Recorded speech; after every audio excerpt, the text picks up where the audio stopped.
ചിരിക്കരുത്. ഇല്ല, പറയ്.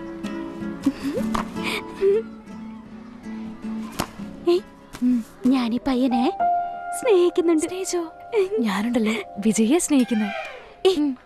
അത് വേറെ ഇത് വേറെ. ഇത് ശരിക്കുള്ള സ്നേഹ.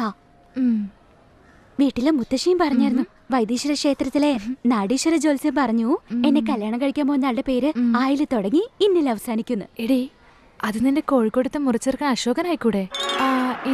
അശോകൻ പൊടി, ഇവളോട് പോയി പറഞ്ഞല്ലോ.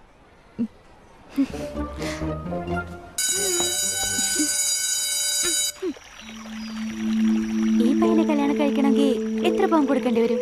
ഈ സിറ്റിയിലുള്ള ചെക്കന്മാര് എവിടെയുടെ അച്ഛനമ്മയും പറയുന്ന പെണ്ണിനെ കിട്ടുന്നത്? പഠിക്കുമ്പോഴേ ആരെങ്കിലും പ്രേമിച്ച് വീട്ടിൽ കൊണ്ടുവന്ന് ഇവളെ കെട്ടാൻ പോകുന്നെന്ന് പറഞ്ഞ് അച്ഛനമ്മയ്ക്കും പരിചയപ്പെടുത്തും. അപ്പൊ പിന്നെ എങ്ങനെ ശരിയാവും?